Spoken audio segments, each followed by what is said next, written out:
সালোয়ারে কোমরে রাবার লাগানোর পদ্ধতি আমার কাছে মনে হয় আমি সবচেয়ে সহজভাবে দেখিয়ে থাকি আমার আপুদেরকে।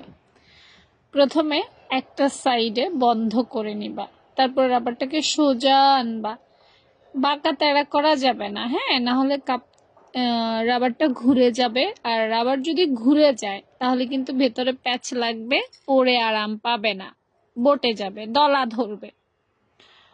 এরপর সুন্দর করে রাবারের সাইডে, রাবারে না, সেলাই করে দিচ্ছি, দেখো, মুড়িয়ে পুরাটা সমান করে সুন্দর করে সেলাই করতে হবে। সেলাই করার সময় বারবার সাবধানতা অবলম্বন করতে হবে যাতে কোনোভাবেই রাবারের উপরে সেলাইটা না পড়ে। দেখো, আমার রাবারের উপরে সেলাই পড়েনি বলেই কিন্তু আমি রাবারটা টান দিলে চলে আসে।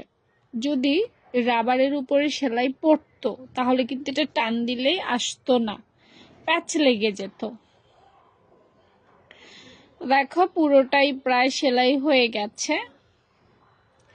সেলাই হয়ে যাওয়ার পর আমি একদম শেষ করে নিচ্ছি, রাবারটা টেনে টেনে সুবিধা মতো।